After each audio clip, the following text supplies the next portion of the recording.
The Commodore VIC-20 was a big hit.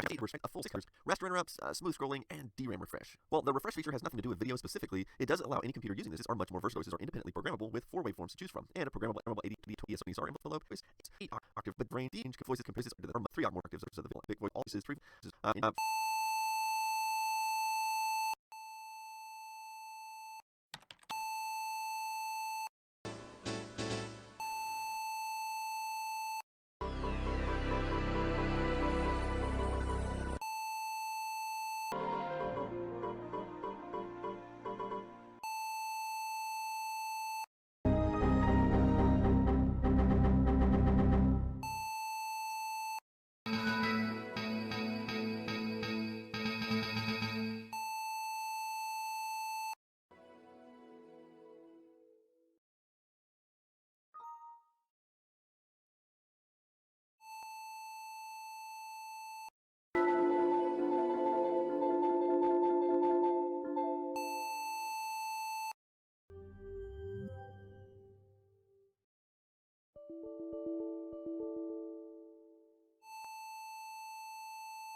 Would make existing software incompatible with the computer. However, Commodore clearly saw that games were in fact one of the biggest selling points of the VIC-20, so they decided to use these chips to create a new gaming system called the Commodore Max. The Max was quite a bit smaller than the VIC-20, and it used a membrane keyboard to reduce cost. And while it may have had vastly superior graphics and sound to the VIC-20, it had significantly less RAM, containing a measly 2 kilobytes. In fact, it doesn't even have BASIC and ROM. This is essentially a game machine, designed to run cartridge-based games. It does have 2 joystick ports, one on each side of the machine, and on the rear you get a power switch, power input, audio input, the cartridge port, channel selector, an RF output for televisions, and a cassette port. Interestingly enough, it's missing a disk drive port and a composite.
The Atari 400, which had come out a few years earlier. The history of the Max is a bit fuzzy, as it was canceled almost as soon as it was released on the market, and most surviving machines were sold in Japan. Most of the games were Japanese versions like this one, and the Max is considered highly collectible as they are very rare today, especially in working condition. And while the Max had superior graphics and sound to the VIC-20, it sold for around $200, which at the time was the going price of the VIC-20 as well, and the VIC-20 had a much larger software library, a real keyboard, integrated BASIC, and the ability to connect to disk drives and all sorts of things, so it became obvious what needed to happen. The Max was upgraded with essentially the same case and keyboard as the VIC-20, along